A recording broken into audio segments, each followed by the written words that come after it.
তার প্রধান দায়িত্ব যেটা যে অতি অল্প সময়ের মধ্যে তিনি সবকিছু গুছিয়ে নিয়ে একটা লেভেল প্লেইং ফিল্ড তৈরি করবেন এবং সেখানে তিনি একটা নির্বাচনের ব্যবস্থা করবেন। আমরা ভারতের পক্ষেও নই, আমরা পাকিস্তানের পক্ষেও নেই।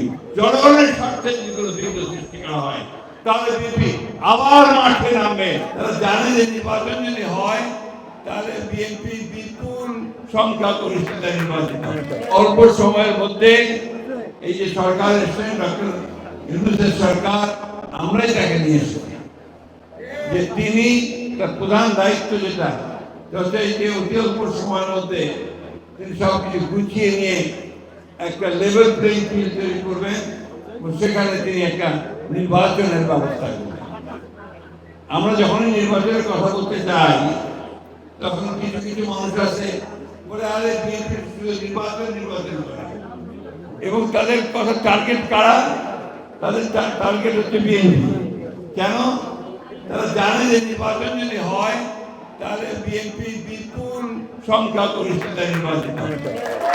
সুতরাং এই দেশে একটা বিশৃঙ্খলা সৃষ্টি করা, একটা নৈরাজ্য সৃষ্টি করা, একটা এমন অবস্থা তৈরি করা যাতে করে এখানে নির্বাচন পিছিয়ে যায়।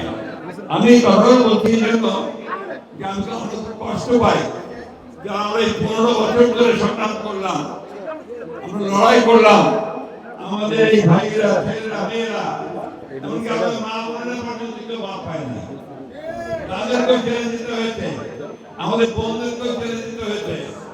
আমরা লড়াই করেছি কিন্তু একটা মাত্র কারণে, একটা সুখী সুন্দর সমৃদ্ধ বাংলাদেশ করে তুলব। কিন্তু তারা ভুল ব্যাখ্যা দেয়, ভুলভাবে চিহ্নিত করে, চিত্রায়িত করে। তারা বাংলাদেশে একটা নৈরাজ্য সৃষ্টি করতে চায়, তারা বাংলাদেশকে বিভাজন সৃষ্টি করতে চায়। আমরা সেই বিভাজন সৃষ্টি করতে দেব না। আমরা এখন বলছি, আমরা এখন রাস্তায় নামি না, আমরা মানুষের কাছে যাচ্ছি এই ঈদ সামগ্রী নিয়ে, ইফতার সামগ্রী নিয়ে, তাদের সুখ দুঃখে তাদের পাশে গিয়ে দাঁড়াচ্ছি। কিন্তু আমাদের স্বার্থে যদি জনগণের স্বার্থে যেগুলো বিঘ্ন সৃষ্টি করা হয় তাহলে বিএনপি আবার মাঠে নামবে, দাবি আদায় করে নিতে হবে। আমি কথাগুলো বলছি এই জন্যে যে আমাদেরকে প্রস্তুত থাকতে হবে। ষড়যন্ত্র হচ্ছে, চক্রান্ত হচ্ছে দেশে বিদেশে আপনাদেরকে আবার আপনাদের ভোটের অধিকার থেকে বঞ্চিত করবার জন্য। আমরা সেটা হতে দেব না।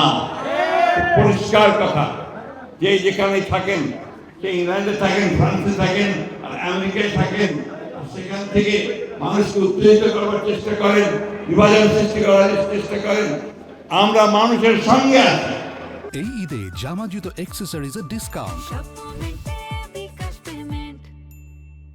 আমরা মানুষের সঙ্গে থেকে রাজনীতি করছি, সুতরাং আমাদেরকে কেউ বিপদে পরিচালিত করতে পারবে না, বাংলাদেশের মানুষকেও কেউ বিপদে পরিচালিত করতে পারবে না।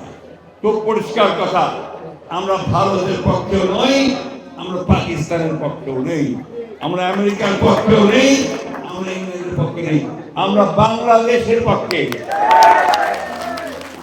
আমাদের নেতা তারেক রহমান সাহেব খুব পরিষ্কার করে বলেছেন, সবার আগে বাংলাদেশ, আমরা বাংলাদেশ।